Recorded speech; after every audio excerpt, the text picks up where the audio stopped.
Kamusta mga idol? PBA update muna tayo.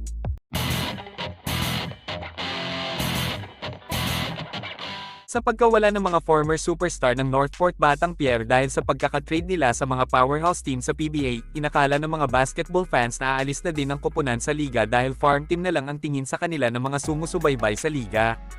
Pero sa kampanya ng Batang Pier ngayong bagong season ng PBA, may mga bagong manlalaro sila na nagpapakilala na bilang susunod na super trio ng kanilang koponan at posibleng pitasin na naman ang malalakas na koponan kagaya ng San Miguel Beermen, Barangay Ginebra at TNT Tropang Giga. Ito nga ay sina Arvin Tolentino, super rookie na si Cade Flores at ang former top pick ng Terra Firma Jeep na si Joshua Munzon. Ang tatlong manlalaro na ito ang dahilan kung bakit nasa top 8 ng team standings ang Northport ngayong Commissioner's Cup.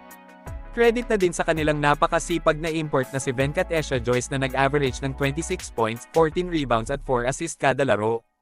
Si Arvin Tolentino ang umako lahat ng responsibilidad sa Batang Pier simula nang nawala ang dalawang superstar ng koponan na si Arwin Santos at Robert Bolek.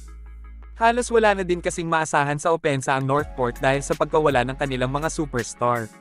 Si Tolentino na ang nangunguna sa scoring machine ng Batang Pier, kung saan ay nag-average siya ng 23 points, 5 rebounds, 2 assists at 2 steals kada laro ngayong Commissioner's Cup.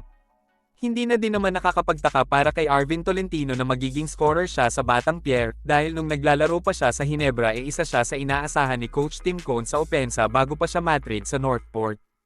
Hindi naman siya nawalan ng kumpiyansa simula nung na-trade siya ng Ginebra. Sa katunayan, napabilang pa nga siya sa lineup ng Gilas Pilipinas sa Asian Games kung saan nasungkit nila ang gintong medalya sa men's basketball. Malaki ang naging impact ni Tolentino sa Northport ngayong season dahil halos lahat ng mga teammates niya ay nahahawa na din sa kanya. Halos lahat naman ng player ng Northport maliban kay Tolentino ay nakakapag-ambag sa lahat ng laro nila ngayong Commissioner's Cup. Pero mas nakikitaan ng potensyal na susunod na scorer ng koponan ay ang rookie na si Cade Flores at si Joshua Munzon. Si Flores ay 11th overall pick ng Batang Pier nitong nakaraang PBA draft. Maganda ang naging credential ni Cade nung naglalaro pa siya sa NCAA Season 98 sa Arellano Chief, kung saan tinanghal siya bilang Defensive at Rookie of the Year. Sa unang laro pa lang ni Cade Flores sa PBA ay malaki na kagad ang naging impact niya sa Northport. Nag-average si Cade ng 10 points, 8 rebounds at 2 assists sa first 5 games ng Batang Pier. Sa katunayan, isa siya sa naging dahilan para talunin ng Northport ang powerhouse team na TNT Tropang Giga. Nagtala si Cade Flores ng game-high 16 points, 8 rebounds at 4 assists sa larong yun. Ang nakakagulat pa dito mga idol, si Cade ang pinili ni Coach Bonnie Tan para depensahan ng super import ng TNT na si Rondae Hollis Jefferson. Naging maganda naman ang pagbabantay niya sa super import dahil nasungkit nila ang panalo at lalong tumibay ang tsansa nila na makapasok sa quarterfinals ng PBA Commissioner's Cup. Isa pa sa mga inaasahan ng Northport ngayon pagdating sa opensa ay ang former top pick ng PBA na si Joshua Munzon. Bago matrade sa Northport, hindi naging maganda ang kanyang unang taon sa Terra Firma Jeep kung saan nag-average lang siya ng 8 points at 3 rebounds per game, kahit tinanghal pa siya na top overall pick sa PBA noong 2021.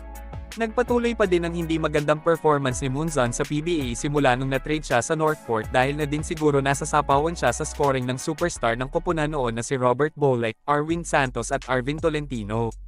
Pero ngayong Commissioner's Cup, malaki ang naging improvement ni Munzon sa Batang Pier kung saan nag-average siya ng 13 points per game.